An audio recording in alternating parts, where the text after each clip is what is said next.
you for joining us today and acknowledge the work that you've done, Minister, in securing additional funding. Your department has a really broad remit that provides essential services, all of which need more resources.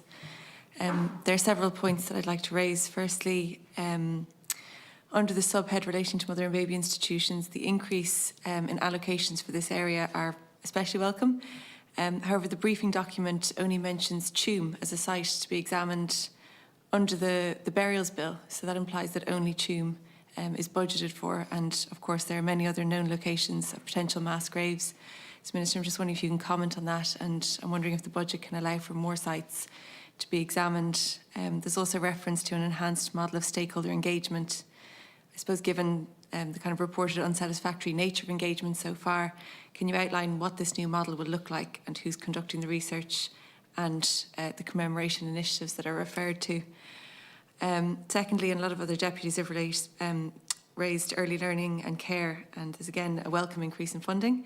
On the committee, when we've been discussing child poverty, there's been kind of criticism of the National Childcare Scheme that it doesn't account for additional needs faced by disadvantaged families. And I suppose one of the fascinating things that we learned was that, or not fascinating, but maybe just surprising, was that really the single biggest contributing factor to children being in poverty is being in a lone parent family.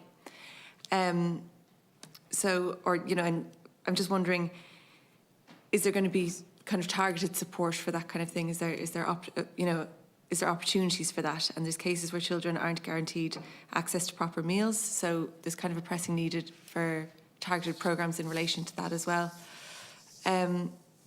Your opening statement asserts that funding will support the quality of services by better enabling providers to attract and retain qualified staff in an established career structure. So I'm just wondering if you could elaborate how that will happen in practice. And then thirdly, you referenced the funding towards implementing the white paper to end direct provision. It's almost a year since the white paper was published. What has been the progress in moving forward with ending direct provision since then, and how will the allocation of 12.5 million help achieve this? And then finally, if there's time, I think we all did expect to see maybe more reference to gender-based violence in the statement and the documents. It is mentioned under TUSLA's budget, but given the necessary focus on this area since Christmas and with the RT Investigates documentary this week, I would have hoped for a stronger prioritisation. And in response to a PQ last year, you informed me that the cost of maintaining a single refuge space is in the region of 100,000 annually. Of course, if we were to meet the targets under the Istanbul Convention, we know we need a huge amount of funding to make a provision for that. So I'm wondering, where is the allocation to increase the number of refuge spaces that are very, very desperately needed, especially in large areas of the country with absolutely no spaces whatsoever? Thank you. I'll leave it at that for now. Thanks, Deputy Minister. Thanks very much, Chair. In terms of the allocation for actions under the Institutional Burials Bill, look, the Institutional Burials Bill is clear. It sets up a format how to identify an area that will be subject to an agency created under the bill, which will undertake the recovery of remains and the identification of remains.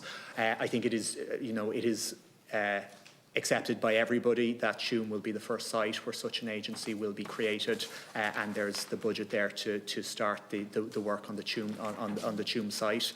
But the bill is also very clear that should other sites meet the requirements of the legislation, an agency could be established for those sites as well. But I think our department's primary focus is on advancing the work towards Tuam, and the funding to start the work on the agency. It's quite a significant amount of funding. I think around 4 million is in the budget to start the agency once we get the legislation, once we get that legislation passed.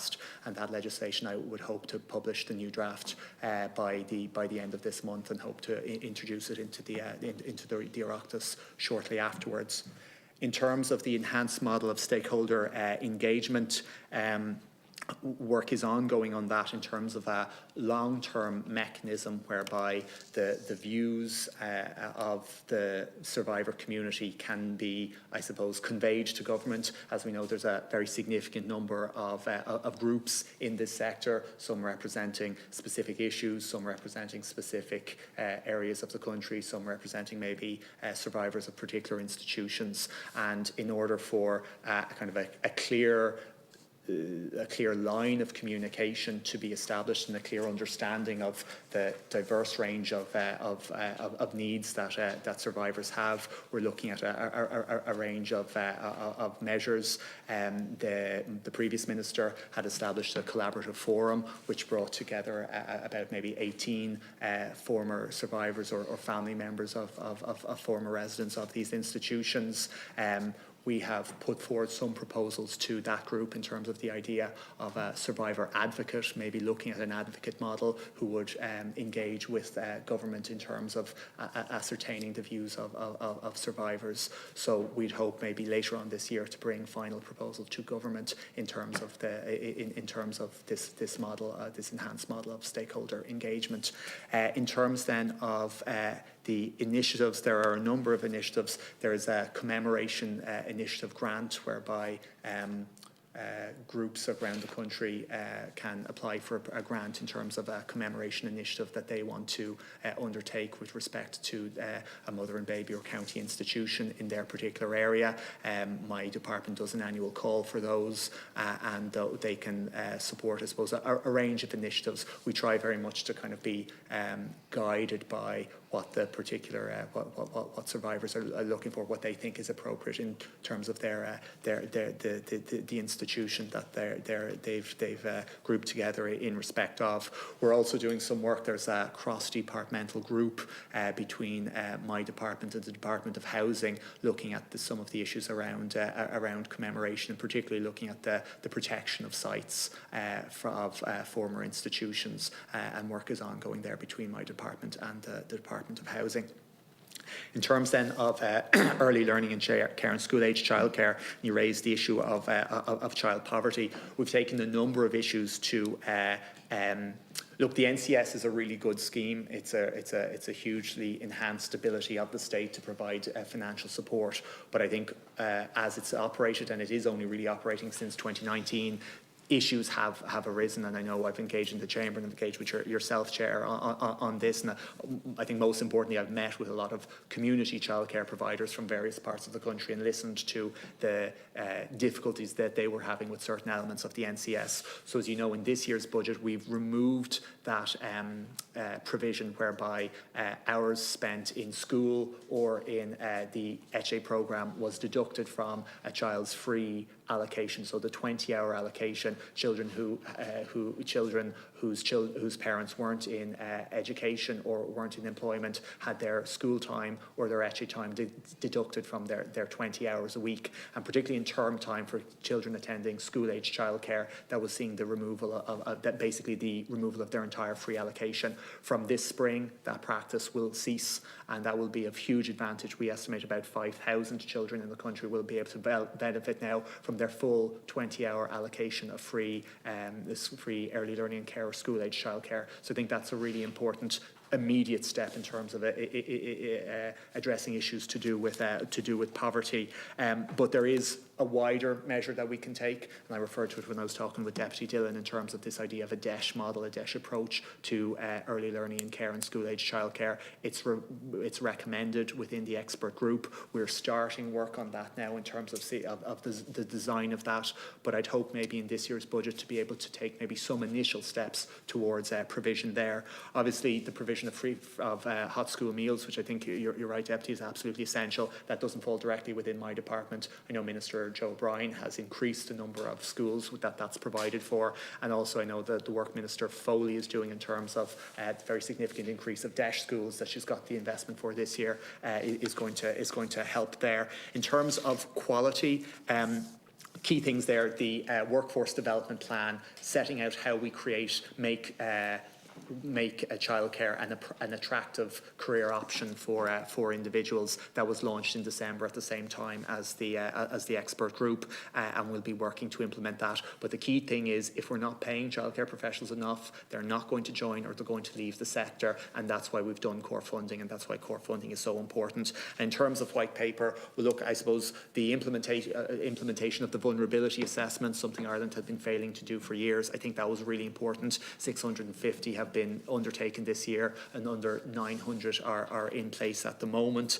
The establishment of the programme board, the establishment of the expert advisory group. I met last week with Catherine Day, Lorcan Sir and David Donoghue. The group will be overseeing my department, holding our feet to the fire to make sure we are implementing the white paper. But in March of this year, I hope to provide a kind of a detailed one-year update in terms of the successes that we've had in terms of the implementation of the white paper, and particularly we'll be able to give some detail in terms of accommodation that we have provided. But we do hope, well, we don't hope, we plan in 2022 that the first people will start to move out of direct provision centres and into accommodation in the community. Won't be a huge number, it'll probably be just in the early hundreds this year, but it is that first really important step of people living in the community, living independently. It's absolutely central to the white paper model.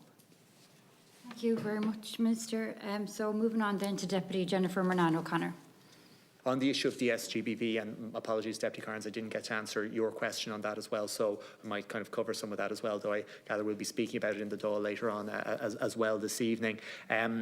Yes, the third national strategy on DSGBV is going to be, the consultation of that will be launched soon. That's been led by the Department of Justice. And as we know, government has taken a kind of a strategic approach that the issue and the government's response to DSGBV will now be led by the Department of Justice. And you summarised the reason for that very well, Deputy, when you kind of spoke about lots of departments, lots of agencies, local authorities, health, whatever, all doing little bits here, fragmentation. And we recognise that in the programme for government.